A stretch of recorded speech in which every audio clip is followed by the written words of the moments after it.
ॐ सहना भवतु सहनौ भुनक्तु सह वीर्यं करवावहै तेजस्विनावधीतमस्तु मा विद्विषावहै। ॐ शान्ति शान्ति शान्तिः। सदाशिवसमारम्भां शङ्कराचार्यमध्यमाम् अस्मदाचार्यपर्यन्तां वन्दे गुरुपरम्पराम्। ॐ आप्यायन्तु ममाङ्गानि वाक्प्राणश्चक्षुश्रोत्रमतो बलमिन्द्रियाणि च सर्वाणि सर्वं ब्रह्मोपनिषदं माहं ब्रह्म निराकुर्यां मा ब्रह्म निराकरोत् अनिराकरणमस्त्वनिराकरणं मे अस्तु तदात्मनि निरतेय उपनिषत्सु धर्मास्ते मयि सन्तु ते मयि सन्तु। ॐ शान्ति शान्ति शान्तिः।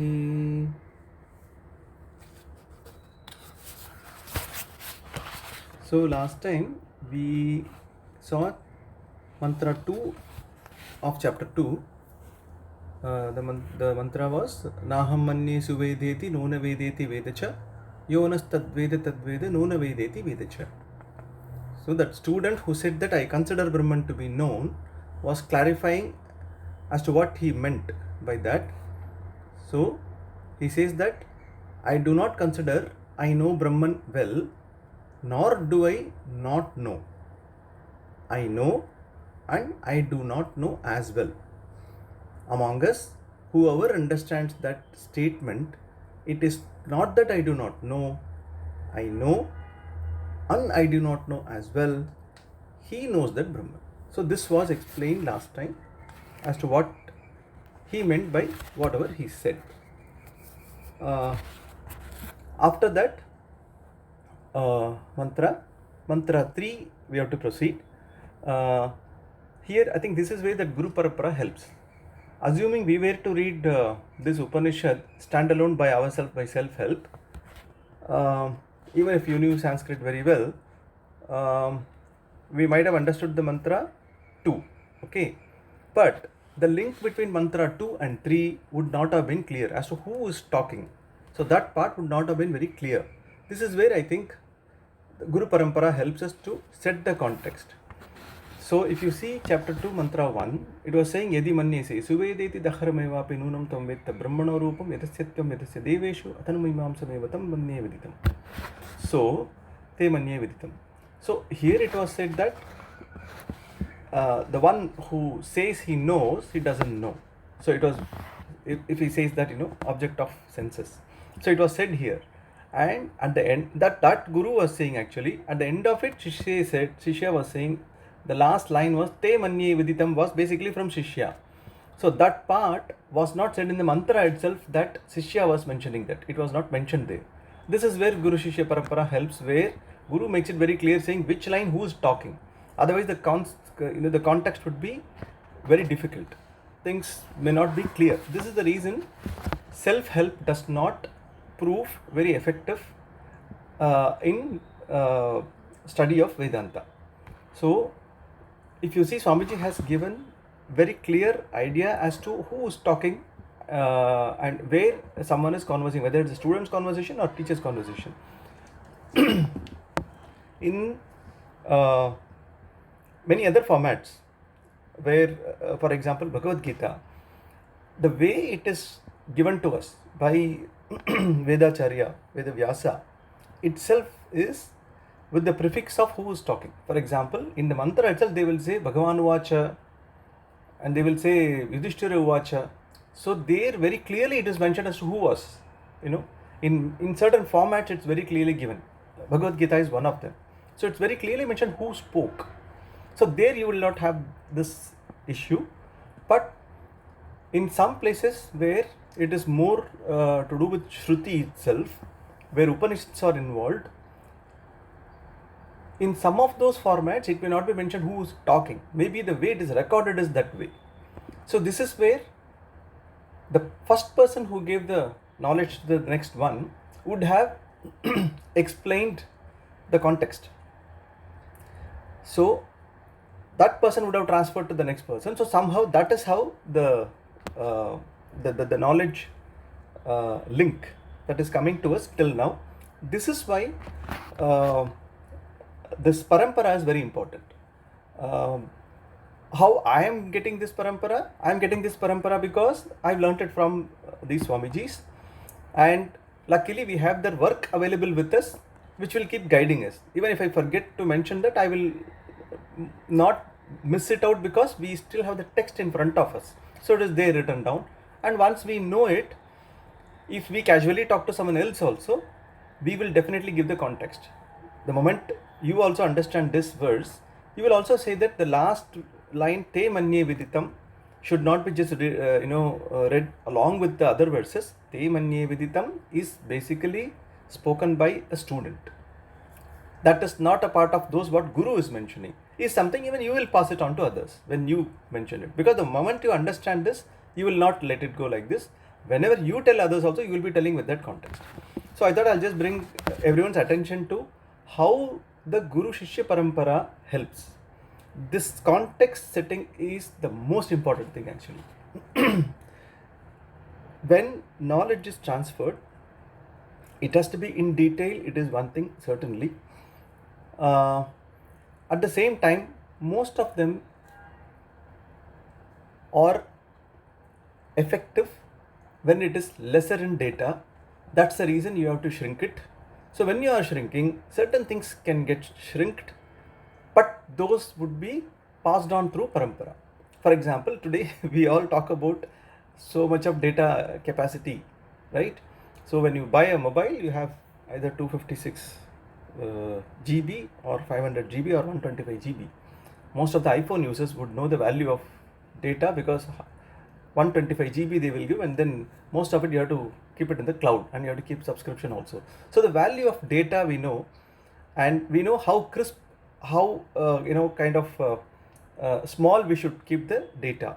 So many a times what we do, if you have a format in what do you can call it,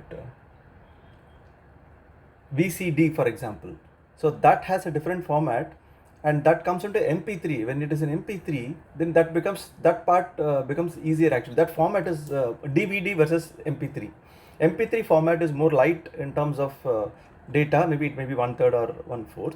So we do attempt to keep something crisp, like zipping file. So these are all concepts actually.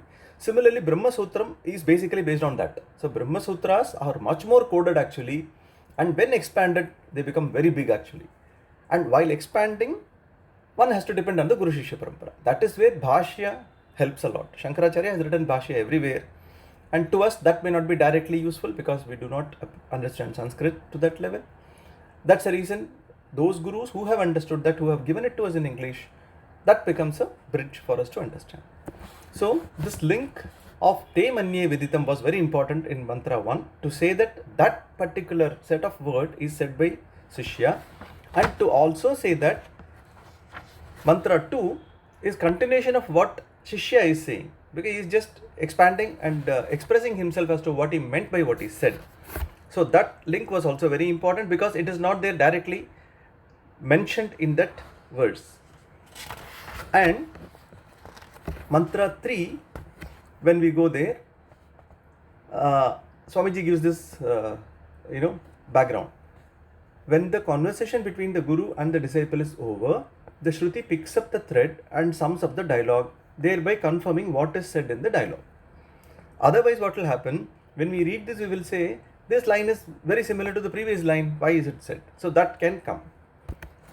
Of course, for reiteration, certain things may be repeated, but it has to be said as to who is saying. Is it that the student is repeating, or why is being said here? So there the context is said that it's basically Shruti which is summing it up and giving it back, basically in the form of Guru. So we'll go to this verse. Yasya matam. It is Yasya amatam. So I think all these words Swamiji himself has given separately here. So that's the reason you will know how the words are split.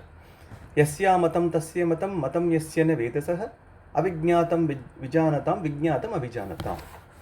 So what it says is Brahman is known to him for whom it is not an object of knowledge. We discussed this last time also. As an object of five senses. He does not know. He who, basically, for whom it is known as an object. For those who really know, it is not known as an object. So this supplement what he is given within the bracket, this is again through Guru Shishya Parampara. For those who do not know, it is known as an object.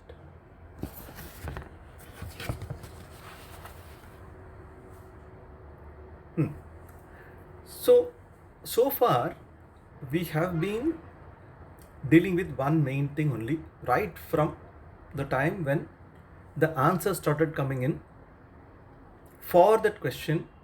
Keneshitam patati preshitam manah kena pranah pratamah praiti yuktah keneshitam vachamimam vadanti chakshushrotram kaudevo yunaktihi. So the question was ordained by whom all these things are working, all these sense organs.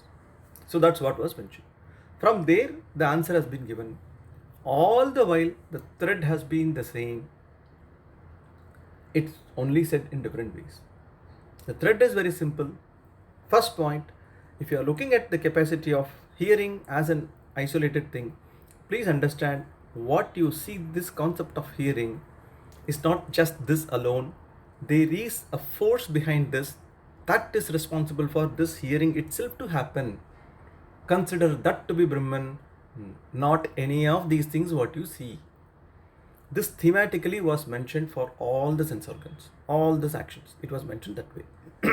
That's the theme we are seeing. In continuation with that only, it is finally kind of said that the ultimate is not an object of five senses. So one thing we will all understand, if there is an universal set, the subset definitely is smaller in capacity than the universal set by definition. A derived thing will be always inferior in some sense to that thing from where it is derived. And this is normally in the sense of worldly things. Okay? When we say Purnamada, that part will be more from consciousness perspective. So, anything that is derived will suffer this limitation. Now, the inquirer is the inquirer in the sense, the confused inquirer as of now, the entangled inquirer who is in the class, who is asking for moksha, is someone who is with a wrong understanding. This we have dealt with in Viveka Chudamani. Ignorance is the basic root cause of every other problem. Root cause of samsara is ignorance. So that ignorant person is the one who is seeking this help, moksha. So when we compare that person is definitely a derived person, because he is attaching towards all this panchakosha. He is identifying with everything that is to do with body, mind, sense complex. Body, mind, intellect, everything. So that's the understanding from which this person comes, and he is the one who is inquiring. So as far as that inquirer is concerned, he is definitely a thing that is bound up to his skin by his own understanding, and obviously anything outside his skin becomes world. So that person we are addressing actually. So obviously that person will suffer limitation. That person obviously cannot swallow Brahman. Not possible, because Brahman is everything that is outside as well as inside. So if something is already inside, how do you swallow it actually? It is already there. From that understanding, from that view, one has to understand that five senses, being a derived thing, cannot grasp or see the totality, the ultimate cause. You give it as Brahman, the name Brahman, as an object of them.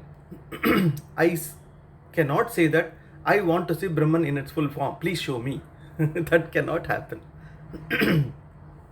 The answer will be anything that you can imagine is Brahman. So that statement where it comes in one of the Upanishad, Sarvam Kalvidam Brahmasi. All that is here is Brahman only. So what is all that we have here? We have space, we have time, and in space you have everything, in time everything goes. That's what we have here. As simple as this. And even as an ignorant person, as a person pursuing Vedanta with mumukshutvam, our understanding is that yes, this body is a part of this world only, and when things resolve in time and space, this body mind sense complex has to resolve. Of course, the question still is, okay, who is the ultimate observer? That point is still left. But still the understanding is that yes, the pralaya is possible and this body definitely can go into that pralaya, because we have been seeing that so many bodies have come and they've gone, come, gone. We ourselves kill so many mosquitoes.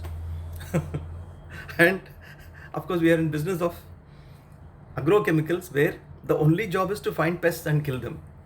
So that is the job we have actually. So it's an organized crime if you call it. There are R&D setups which only think day in and day out, ki this pest is there, how do we kill it? This is the only way, this is the only thing that's happening in that particular area. Same thing with pharmacy. Anything that affects human beings has to be killed. Simple as this. Then they are all biological things. They are not even inanimate things. Virus, at least we can say, is to some extent inanimate, you can say. But bacteria is an animate object. And amoeba is an animate object actually. It is a being. The only thing is survival of the fittest is very important, and we organize. R&D guys are there, scientists are there. This is the real organized crime actually. How to kill amoeba, how to kill bacteria. There are so many bacteria. This bacteria I have killed. Now next bacteria, how do I kill? So this organized thing. So basically, everything that comes, we understand that they go in time, they vanish in space. From five senses perspective, we still understand space is something that always remains. He is like a super boss. Everything goes, everything burnt, space remains, is our understanding, at least from five senses perspective. So, Brahman is not an object who can be seen either like an amoeba or like Milky Way. It cannot be seen either like an amoeba through microscope or like any of us in front of us basically. Not of this level also. It is not of the size of galaxy also. That is the maximum thing we can think of, right? All space, yonder, we can think. So, it is something beyond thought. Because even as a person transacting through sensory perception, we cannot put a quantity to space. If one were to be asked this question, please give me what is the cubic liters of space. Define it right now, because you can see space. So it is very well within this sense organs, limit of sense organs. You can use mathematics, you can use any telescope, super telescope, whatever telescope you want to. You have AI. Ask AI. AI has all the capability. Ask AI and tell what is the size of space. Even AI will fail, because AI only understands to the extent what we have taught it. It cannot do anything beyond that. At least in the area of space, how much ever it travels, even AI has to understand space only through travel. It has to let a light travel everywhere and wait for it to come back to measure it.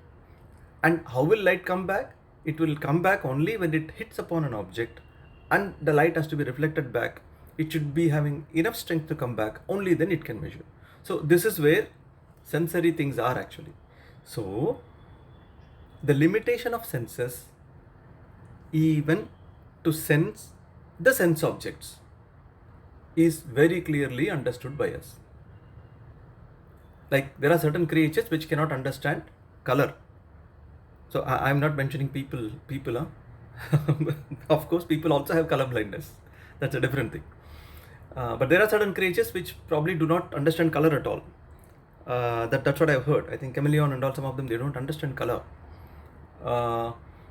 So we understand, the limitation of this senses. Even in our transactionary world, we understand that they are limited.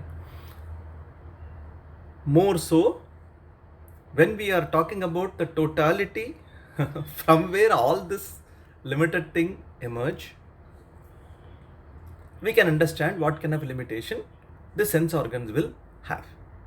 So, in a way, though Shastra is giving a spoon feeding, saying that, boss, if there is this concept of hearing, listening, seeing, tasting, touching, what you see as the instrument, that's not where the things end. Beyond that, there is a cause. Supposing you say that causes mind, because at a totality, mind is like one CPU which uses all these peripherals, for example, other sense organs. And even if you say mind is the one, there also it is created. Yen manasanu manute yenahur manomatam. That's the reason mind is also taken there actually. So beyond that also, there is a tattva based on which mind itself is emerging. So that's what is said. So since these are all derived things, don't say that in this sack of mind fill Brahman. That's not possible. So if we have a balloon, yes, we can blow air into it, borrowing the air from space. We can blow, but it can only take air to that level. If you want a balloon in which all this air can be blown, that's what world is in any case, no. Air is where it is. And wherever air is, finally take that to be a balloon. Why do you want to create your own balloon and put it? That's where Ahankara comes in. I want to create a balloon. In that, I want to put everything in that. That's where Ahankara comes in. So, wherever it is, it's already there. Encapsulate that. That itself is the biggest balloon you can ever see. So, from a sensory perception and world perception, whatever boundary one may draw, mathematically one can just ask, just draw another line of a larger radius. Gaya kam se. If that is the biggest one, then you can say, please add plus 1 inch, draw another line, another circle, that becomes even more. So there is no end to it. So this way, even when we imagine understanding space and size through our own senses, we understand that it is little beyond the capacity of senses. And human beings definitely know they will not give up. So what is the solution humanity found?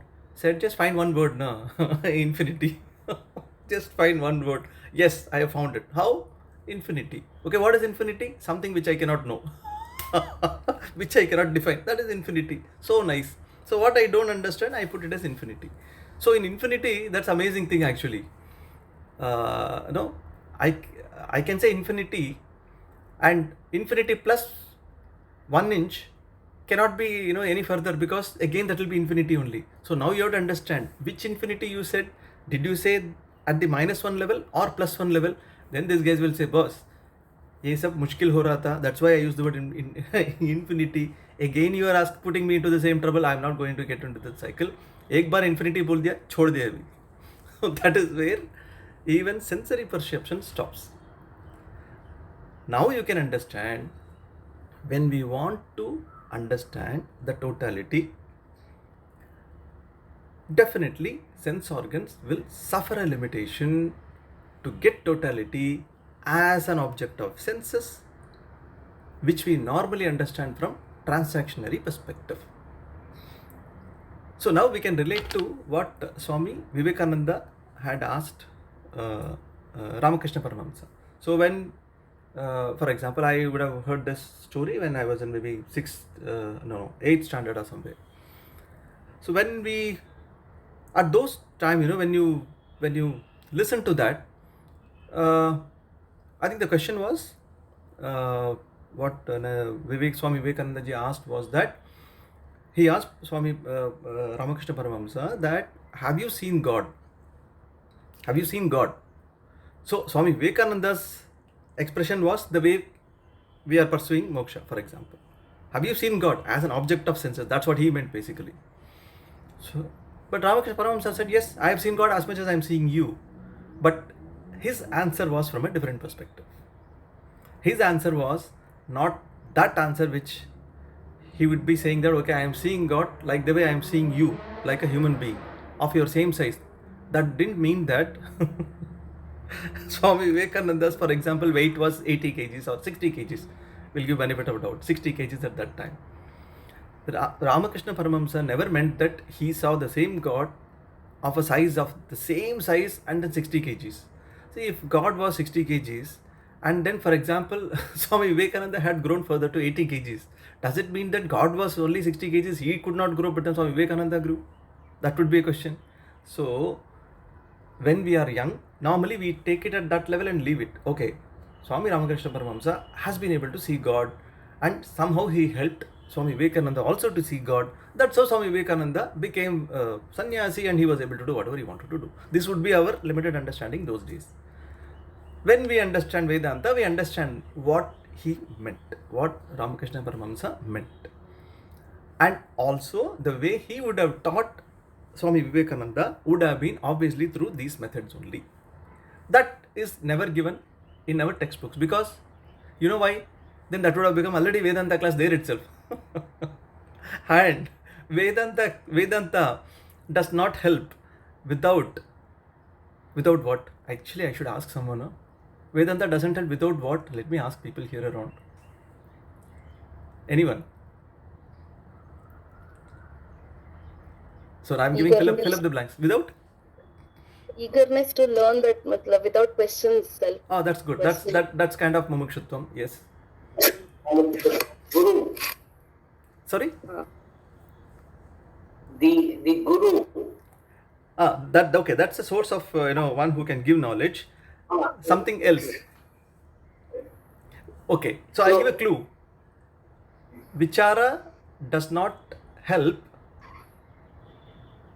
or Vichara is useful only. Application. Are you talking about application? That has even a refined word which we have been using.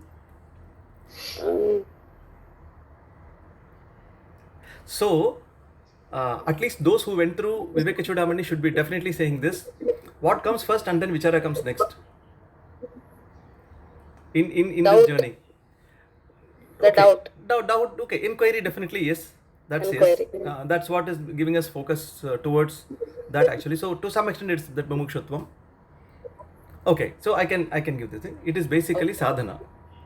Sadhana chatushtaya, preparation of mind. So preparation of mind is essential for getting this vichara. Okay. Yeah. Okay.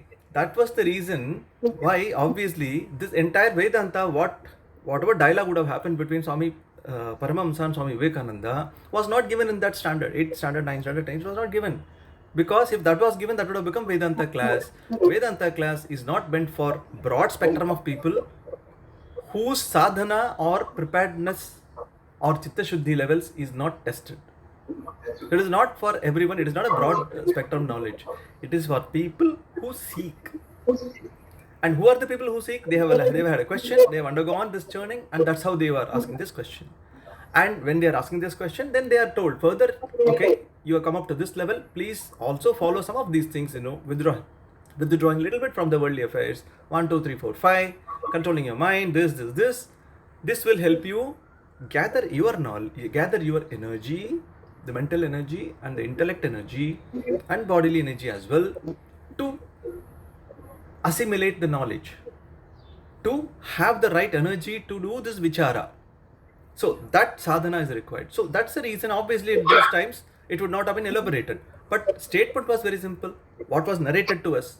Swami Vivekananda asked Paramahamsa ji, have you seen God?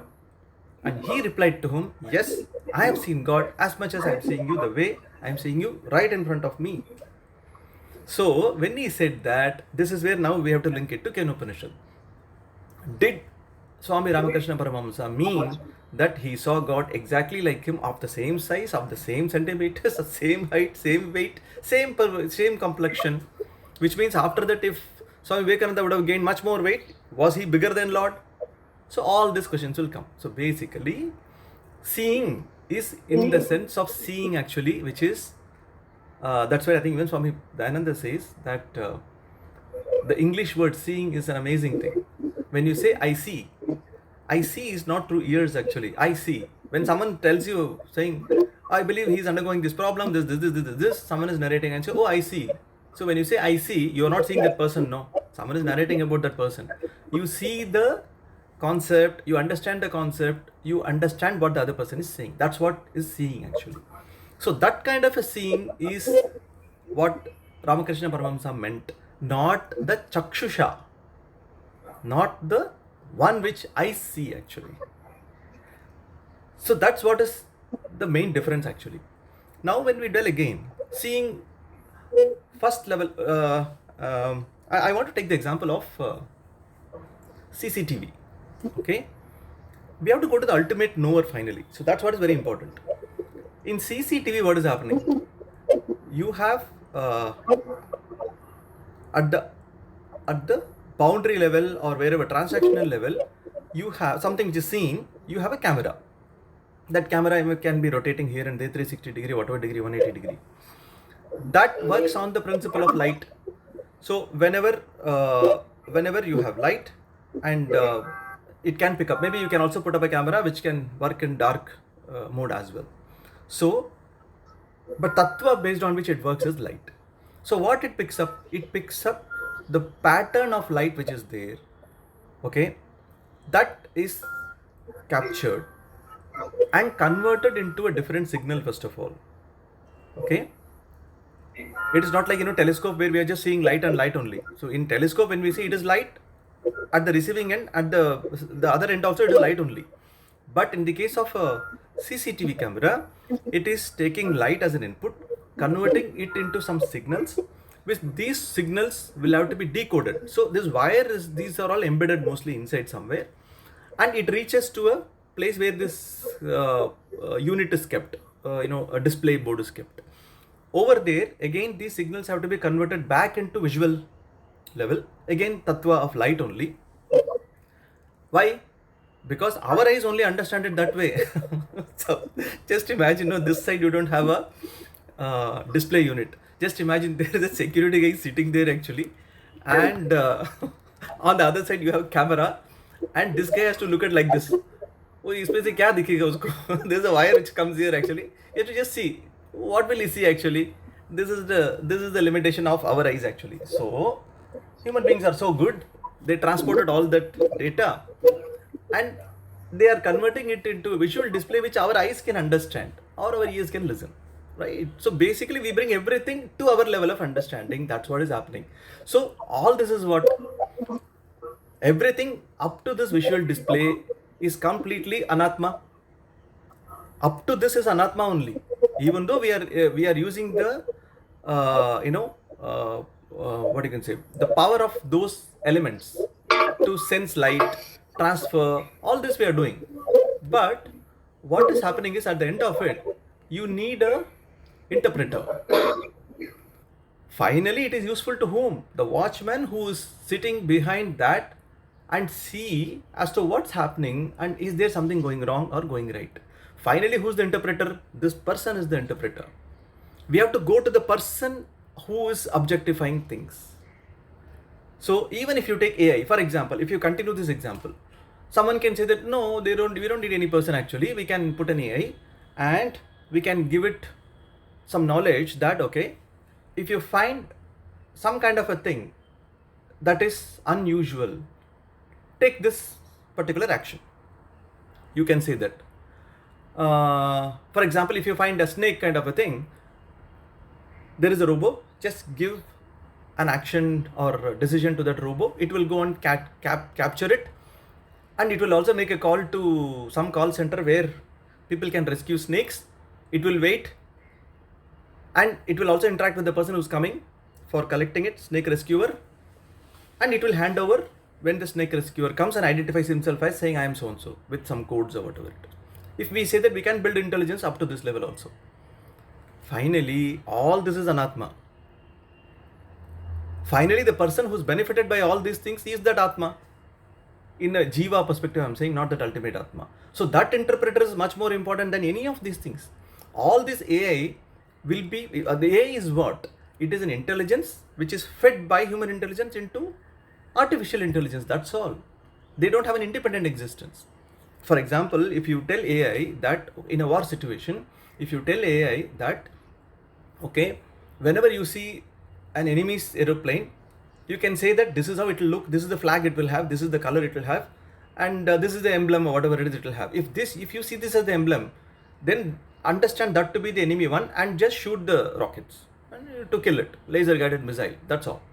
Now what can happen? Human being what they are.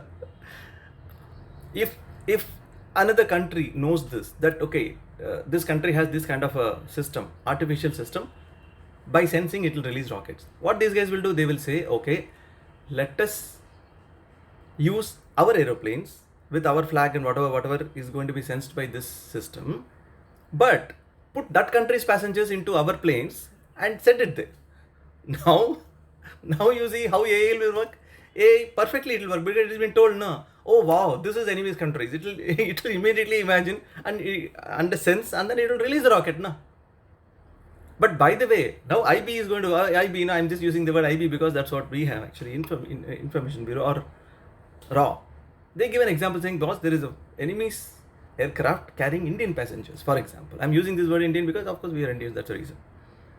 If this input is available, this input normally available to human being, general beta अभी AI लगा दिया उधर, so it will just keep on shooting. तो इसको अभी he has to go and stop it actually, saying, boss, wait, now don't do anything now, just keep quiet. So this kind of a change can come, this kind of a decision making change can come only from a subjective person, and that subjective person, what is his true nature is what we are seeing. So all that I was saying was, sense organs can work only to a level. How they are working? Finally, any object. I think last time I gave the example of lassi. This time I can take gulab jamun. So if we eat gulab jamun, what is happening actually?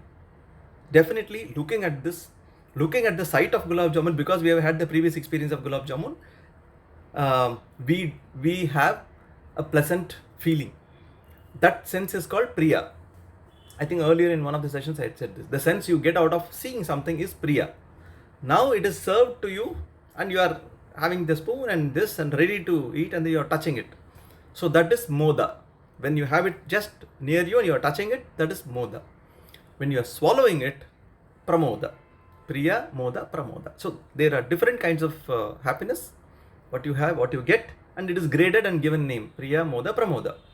So you have eaten it. While eating it, what is actually happening? Is the satisfaction coming in terms of taste because it is reaching our stomach? Not at all. We have taste buds, and taste buds just do their role because they have sense. In the sense, there are sensory materials there which act in a particular way. That's all.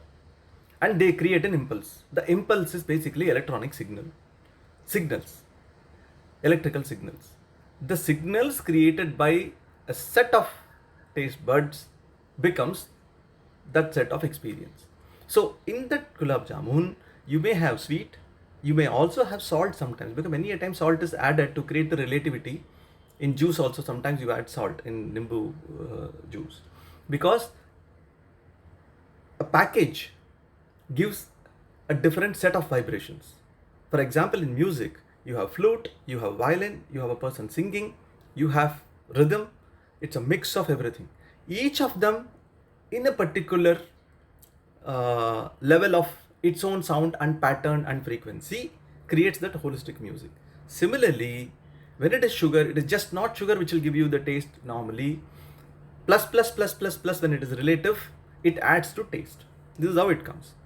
In all this, what is happening? The various taste buds, they just do their job when the food is fed. And how are they doing their job? They are just vibrating and creating whatever, chemical changes, which finally give a signal. Finally, what? They all go in the form of a signal. Okay, what is happening to the signal?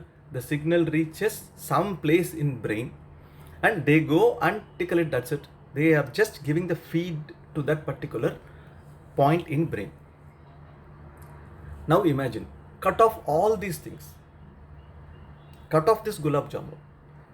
If those 6 different vibrations, because there are 6 different tastes, that's the reason I'm saying, 6 different vibrations can be directly given in brain, will we not have the sense of having gulab jamun?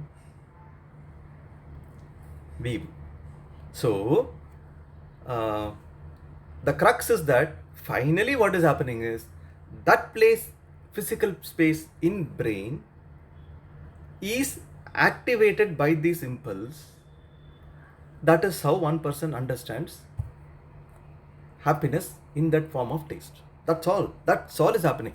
So now you just explain it this way, the entire happiness of having gulab jamun is gone.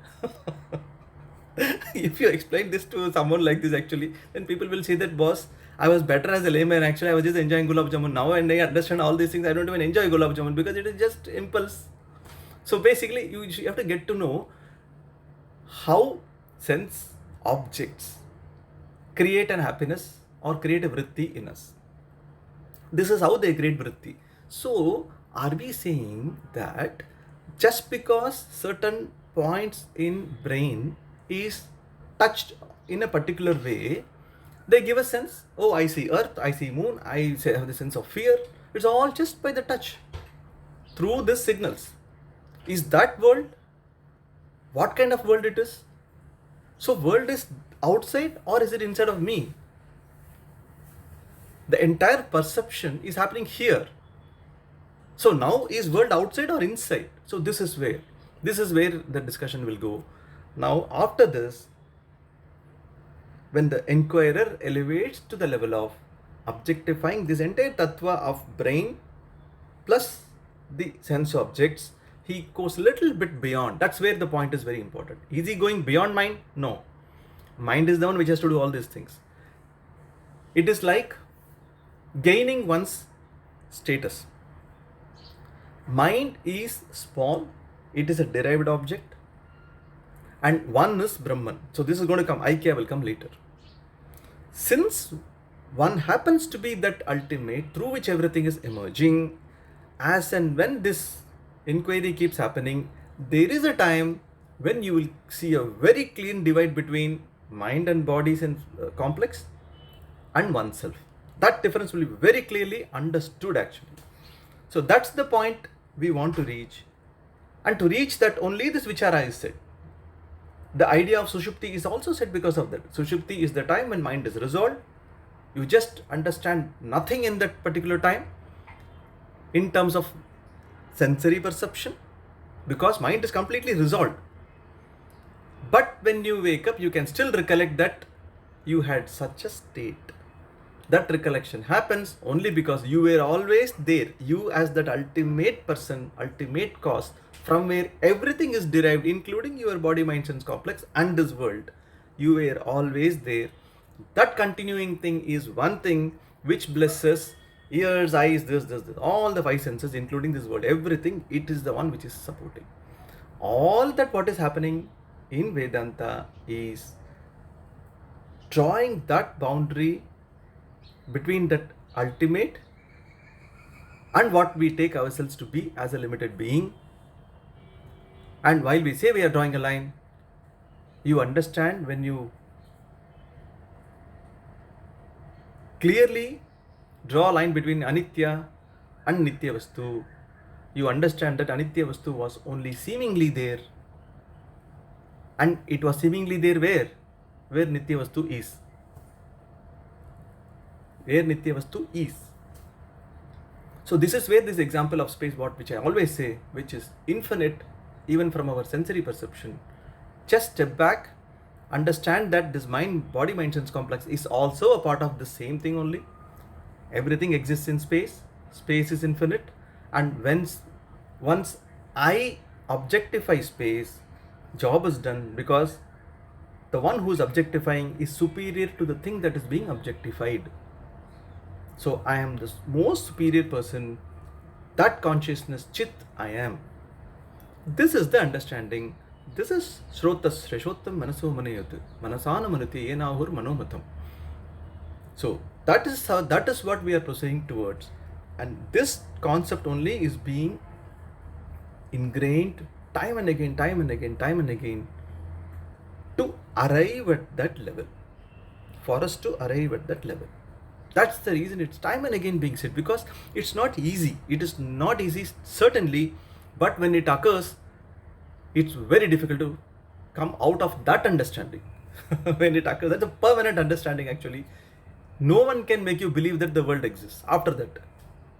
No one can make you believe that you are small after that. But until the time we achieve that, it is a journey. I'm through with what I wanted to say. I encourage people to share something which you want to share from these verses, what Swamiji has written. I think he's written so many examples. He writes in an amazing way. If any of you want to share any of those aspects from these verses, please do.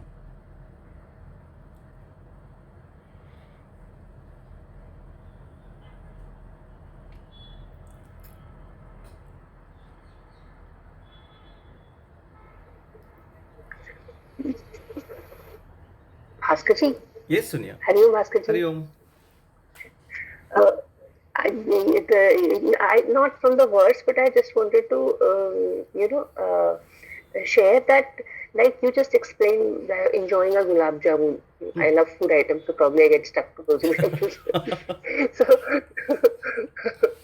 so gulab jamun, as you explained, that that it is, if you start seeing that it is just it's just a frequency, the wave, it's just going there, and that's why somebody's liking gulab jamun, then suddenly you feel that it's not a big deal. Like if I'm watching a movie and all through I remember that it's just a movie, and probably I'll stop enjoying the movie. So it happens. Yes. When you see acha kuch ho raha and you remind yourself, oh, it's just a movie. Yes. So the pain you're feeling, or the pleasure you're having out of it, or the emotion you're feeling with it Yes. subsides. Yes. Might be temporarily only, Yeah. but it's a movie. Why are you feeling? Why are you getting so much of anguish or whatever is there? Similarly, like for space, you were saying, if we when we see it, even scientifically, physically, when we see it, that what is it is only space. Like when I see the body, what it is just probably the charges which are vibrating at a certain thing, and human beings can see it, some other jiva can see it in some other way probably. I can see the boundary as a human being, but it is just the charges vibrating at a particular frequency. Some other jiva might be there who has a capability, probably he might not be able to see this boundary at all. He must be seeing just the charges, vibrating. So then the body also becomes as what I can say, like I lose the taste for gulab jamun the moment I know it's just the thing. Similarly, the body, this thing, physical existence also loses. It's just the space. It's just the space. Cells, they are, or what are the cells actually? There's no physical boundary per se. These are just so many things we have imagined that there's a boundary around it. Otherwise, it is just the space only. With small charges probably. I'm saying charges because to that limit we have read in the science or in the physical world. Otherwise, it is just space and nothing else. So if we see all of this, then the physical world automatically dissolves also. The not only the anityatva of that thing is evident, but even the physicality, that it's not there actually. Like the taste of the gulab jamun is just, how we say it and how actually it is, it's two different things. Yeah. Similarly, how I see the body and how is the spaces, it's just two different things. It's just the perception, as you're saying, that where is the world? Agree. The world. In fact, if at all we say that something is anitya, definitely gulab jamun is anitya, we know, because we ourselves eat it actually. We don't leave it as gulab jamun, we eat it. That's how we get the pleasure actually. So there is a set of thing which comes together, someone has put it together, goes through our system, and then again it is out and again it is recycled wherever actually. So that's what is happening, and that's what we call happiness actually. So such a temporary thing, and that's why I think the word anitya is very helpful. And but of course, uh, all this is for one to know. So this entire pursuit is of knowledge, actually, knowledge pursuit. And if someone has an idea, I mean, has a doubt whether one can enjoy gulab jamun post understanding, that doubt no one needs to have, because even now Ramya has to hide gulab jamun from me. So even now I have the taste for gulab jamun. I love gulab jamun. I know that it doesn't exist, but then I love gulab jamun. I have no problem to have it. So Exactly, sir. Actually, I wanted to tell you that only now. uh-huh. I mean, why do we have to? I mean, that is what I was just thinking. Ki even after telling that, I didn't stop liking it. Right now, also, I was just thinking, I still enjoy it because that is what I was thinking. Why I will stop enjoying? I will more enjoy because matlab that is so thrilling. No, it is just vibrations going. Just imagine that key. All these are happening, and I'm enjoying that fact. So, Yes. yeah, Yes, I think that absolutely. exists. Absolutely. See, one good thing about Anatma Vastu also is that each of them, for example, when you take the periodic table, each of them will behave the way they behave. Gold will behave the way it will always behave. It will not let things to corrode itself. It will be shining all the time, actually. That is what its nature is. No, And they that's stick true. to its true nature, unlike human beings. This periodical table element, they all live the way they are supposed to live. That way, gulab jamun always retains its taste, and our taste buds also mostly retain their own capacity to give that happiness, right? Unless the doctor comes in between to stop it, or a dietitian comes in between to stop it. Otherwise, that enjoyment is always there. Maya that way is amazing. You want that sukha, you will definitely get it, actually. Of course, there are times when the taste buds itself change for a person. Fine, to him, another object of taste is again going to be available, always, all the time. So, all that we are saying is that whatever is world, it will continue to be what it is. Our interpretation or our understanding of the world and of one's own self is more important. Once we understand ourselves to be that chit, from where space and time comes, and from where obviously you have this world and this body, mind, and complex, including. Once we understand that everything else, including this body, mind, and complex, is derived, but I am available as chit all the time, job is done. After that, we don't need to worry, oh God, Avi, carbon emission is happening, what to do? Array, carbon emission is a part of this entire world only. So why should be against carbon? It's all from the sense of, what you can say, survival. So that's where it comes from. It is not wrong. But in Vedanta, we go beyond all these things to understand what is truth. Truth is chit. In chit, there is no carbon. There is no problem of carbon. But if at all carbon is there, it is also chit. It is also in the same chit only.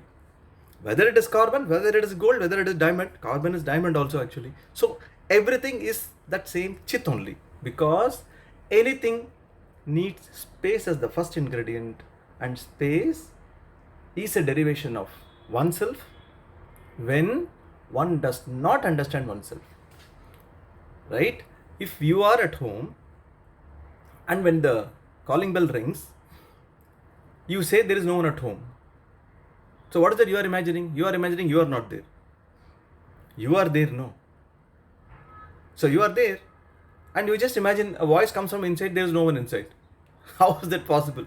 There is no one other than that person, actually. That is okay. Similarly, Chit has to say, boss, there is nothing other than me. There is nothing other than me, because when I do not understand myself, when I hypnotize myself, I become zero. When I become zero, space exists. That is the great nothingness. Space exists. The moment great nothingness is given, you give a room for world. Because in space, world comes. You give credence to space when you make yourself zero. And how can we make ourselves zero? It is exactly like saying, no, the inside I am not there. There's no one inside the house. And you are saying this. So this is what, this will come in the next line, in fact, next verse, in fact. You are always available as that cognition all the time, including this session, all the time. Anything that senses, I said that example, every sensory object is sensed by our five senses, and they move as signal to that brain wherever it is supposed to do whatever, that thing has a mechanism to give input to the indweller, the confused indweller who is identifying with this brain. Now, this guy is thinking that that vritti is myself and I depend on that vritti. If this guy thinks like that, अब क्या करेंगे? For example, you have you have a torch in your pocket. Okay, as long as the torch works, it senses, it does everything, it's okay. But if when it doesn't work, you will be objective to say ठीक है कुछ battery गया होगा, change कर लेंगे. ठीक है, अगर वो भी नहीं है तो someone will say कि चेंज करना पड़ेगा आपको, तो चेंज कर देंगे. What is, you are the owner of that, you are not that. Similarly, Chit is the owner of this entire thing. Whatever happens in Chit is basically everything is happening in Chit only. But whatever is happening to the world, Chit doesn't care. Chit doesn't care about it actually. That's how the thing is. This is the reason we use the word karana, antah karana, bahya karana, antah karana. These are all tools available to the person who is that jiva, who is that parama as well. We have bahya karana, we have antah karana. Antah karana is mind. It's a tool available for us. Right? We are not the tool. We use the tool. The Purusha behind that is the Chit who has this tool. And tool is a derived thing. So that is how we have to understand. We exist as the Chit. That Chit outlives everything because that is the only thing which lives. In that everything exists. The moment you give your own space as Chit, space is there. That is when space is there. The moment, that's where the point of ignorance has to be understood. This entire bondage comes because of ajnana. Where at that point about oneself, self-ignorance, ignorance about oneself, Atma Ajnana. This can be removed by how? Only through Atma Jnana. Atma Avidya, Atma Vidya. This is what our Satsang is all about. If someone wants to say something, we can go. Otherwise, we can conclude the session with Purnamada. Bhaskarji, I just wanted to add one thing. Just now you said that gold doesn't, like in the periodic table, none other element is going to lose its trait, unlike the human beings, And why this struck a chord is because I think I started with the journey with the thing that why there is pain, why there is suffering, why somebody does like that, why, this is being killed or that is being troubled. Sorry, Bhaskarji. Hello? Yeah, we can hear. Hello? We can hear you. Hanji. Hello? Yes. So Bhaskarji, there was, I started this journey with this. Now, if this answer is there that everything behaves the way it is supposed to behave, probably human beings whom we think as something very different or superior, they're supposed to behave the way they are behaving. Whatever shatakaras they're having, or whatever else, or the pursuit of knowledge, or whatever is happening, is because it is supposed to happen this way only. Is it not that? Okay, so are you saying when we say that things remain, Jagat remains the way it is, will that not become a shortcoming in the confidence of the person? Is that what you're saying? No. What I'm saying is that everything is the way it is because it is supposed to be that way only. Even humans are there the way they are. That is how they're supposed to be. The Maya, the part with them, the Shatvikara. Just we say that why there is pain, why somebody is jealous, why somebody is cruel. These are the basic questions why we are troubled. Whether it's the office space or the family space or the social space, these are the things, the questions of why that person is behaving that way. The main source of, or why there is dukkha, why death, why pain. Because it is supposed to be that only. The gold is supposed to be that way. The human beings are supposed to be that way. Or Yes. So probably big answer will be there. We just have to, this question can be answered because it is supposed to be that way only.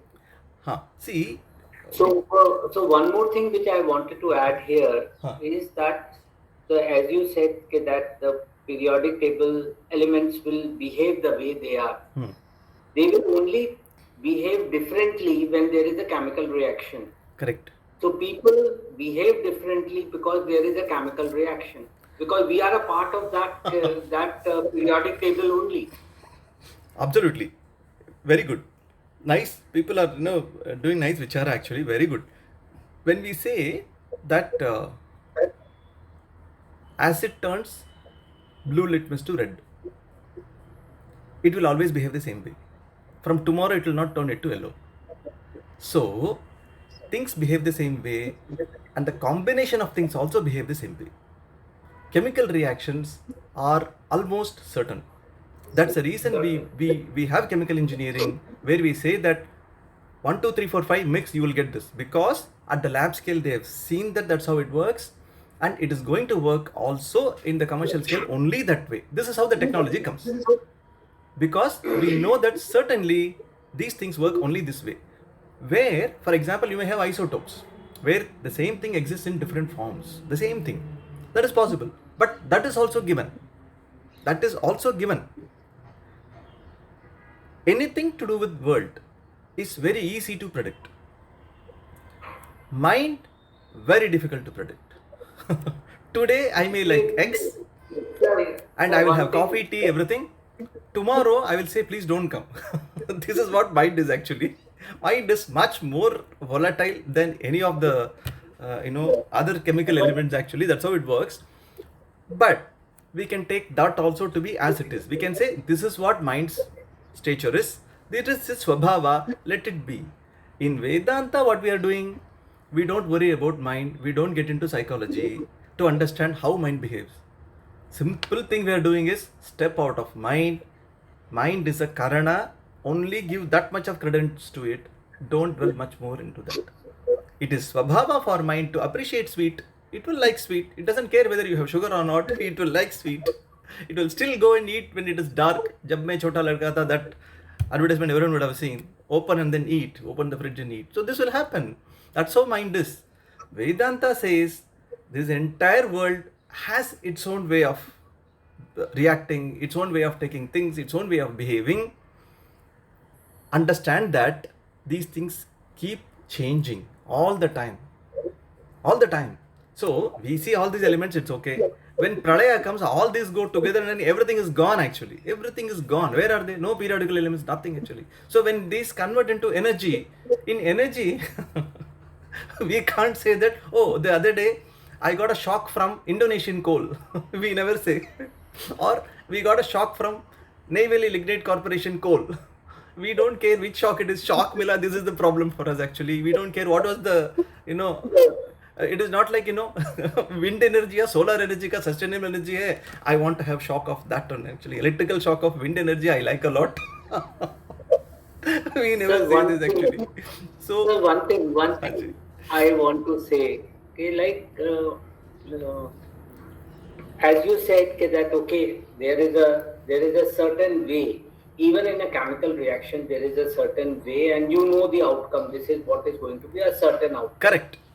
Now, if we go again back onto the world of AI, given the certain conditions, mind will also react the same way. Yes. And there are different minds. So one mind will act in a particular way on a given day. So is it not that under certain conditions, either it's a human mind or it's a periodic table or the outcome to some extent is certain, means a certain and it's known. So what I am saying is that either it's a periodic table where the outcome is certain in terms of chemical reaction. Given in certain conditions, the reaction of mind is also certain. That is how it will react. So it again becomes as known as periodic table. Yes. So let me give this example.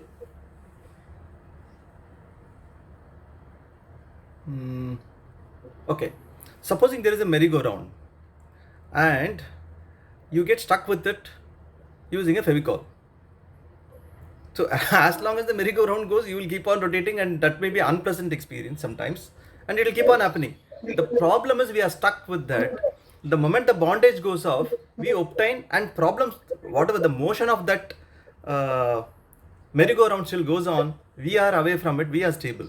So this is one example I'm just giving. In the case of mind is that which is definitely a part of world, and it has its own swabhava. It will keep working in that way. However, it has a bandwidth in which it can be trained, and it can be trained to pause. That's the beauty of mind. And it can be trained to step back and stay away from the vrittis a little bit, irrespective of what the vritti is saying. It can be trained. That is because you have intellect, buddhi. You have manas, you have buddhi. They are the same faculty actually of mind. Total mind ke liye you can say manas and buddhi. Buddhi is that which can objectify as much as possible, no, at this worldly level. It can say that yes, you want to eat gulab jamun. The previous day doctor has said do not eat. So please think.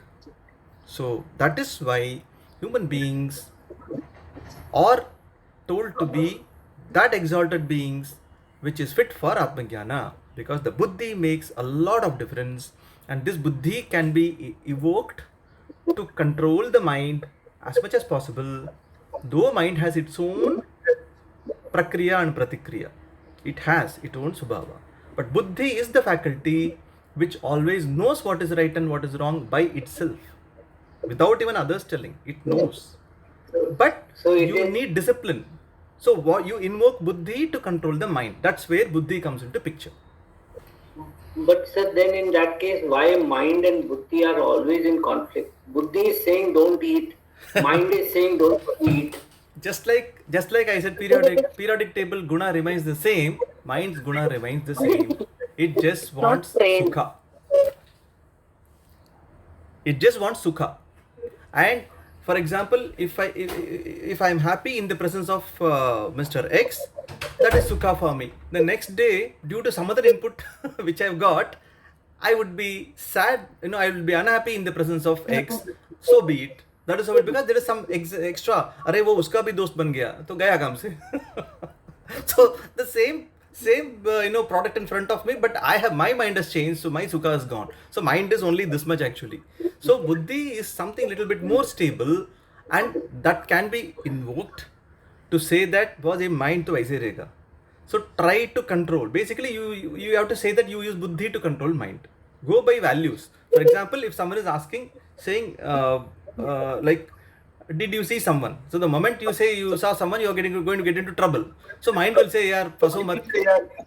Just say you are not seen. Right. So in this case, buddhi will say, no, I am supposed to say what is supposed to be said. I'll say, yes, I saw that person. Simple. So that's what buddhi is all about actually. So since we have this faculty, we have a chance to pause and control mind. That is where shama is given as a possibility. Otherwise, shama is control of mind. It would not have been prescribed as a part of sadhana at all if there was no possibility. So mind being what it is, there's a very beautiful line about mind. I think I said earlier also. Manayeva manushyanam karanam bandha moksha yoho. So mind is as much the cause for bondage as much it is for cause of liberation as well. So mind only has to be addressed. Use anything to address mind, but address mind. And mind is a karana available to us. This maturity has to come. So it is why it is antah karana. It is a tool available in one's hand. That person is different from the tool, including buddhi. Buddhi is also a tool. But buddhi is a little matured karana that can control mind. Because there is one umpire there actually who can help. Boss, you don't do this. Don't get into drugs, don't get into drinking, because it's going to swallow you only. You're going to get into trouble. Don't do this. That don't do this part is always there with us. Buddhi is always there with us. It is just that mind, whether he is the boss or he is allowing buddhi to be the boss, is the question. That is a part of sadhana.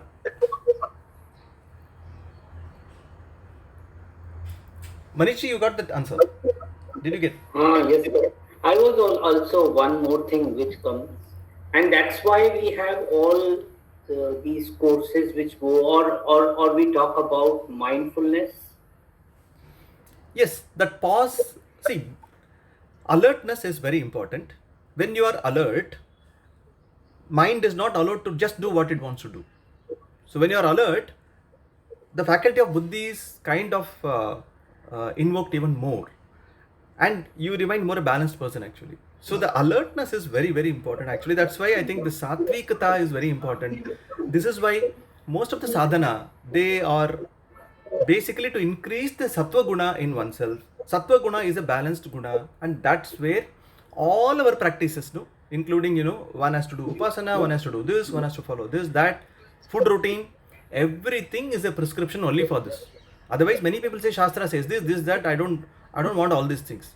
Yes, we don't need to follow anything, no problem. But once we understand that no, there is something more to be known, and for knowing that I have to keep my mind strong and my buddhi strong, then I have to take all the prescriptions from our dharma, which says that boss, eat this, eat that, don't feel this for others, don't have jealousy, don't have this, don't have that. All these things are there only to improve our power to grasp that ultimate, and they are prescribed only to increase our sattva guna, and sattva guna only is going to be helpful in this vichara.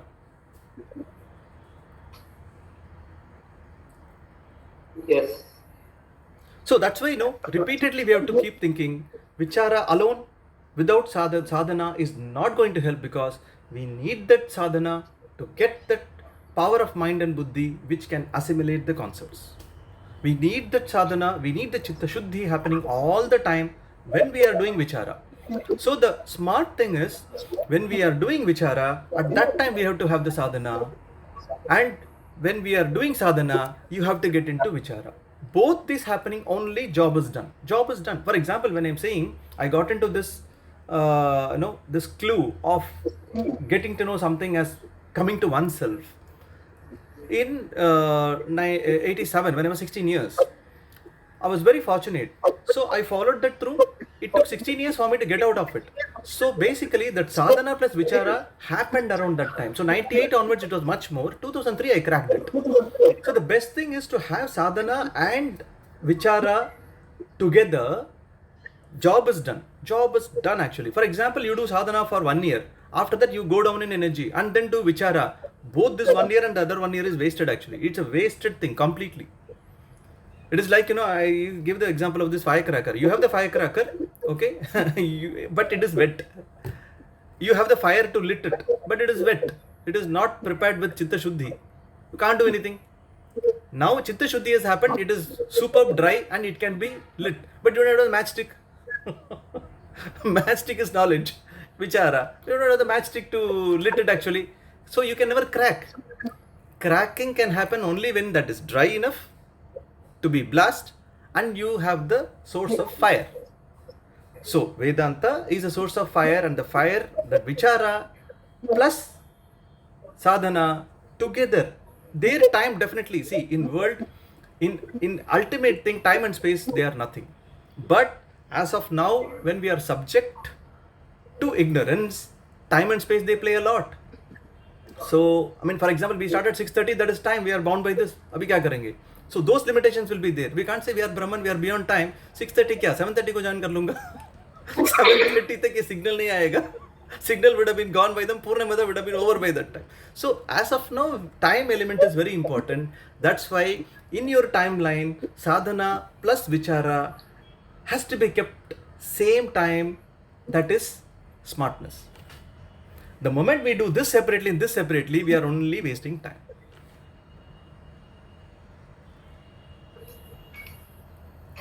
So we have to we have to keep understanding that while we are doing vichara, please keep sadhana on.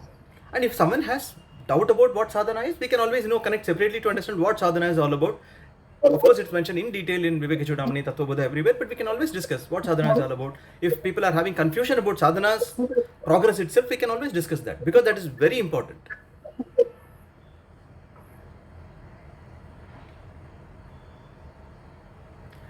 Yes, sir. Okay, fine. We'll chant Okay. Purnamada. We'll finish the session today. Om Purnamada Purnamidam Purnat Purnamudachyate Purnasya Purnamadaya Purnamevavasishyate. Om Shanti Shanti Shantihi. Hari Om. Hari Om. Hari Om. Hari Om, sir. Hari Om. Hari Om.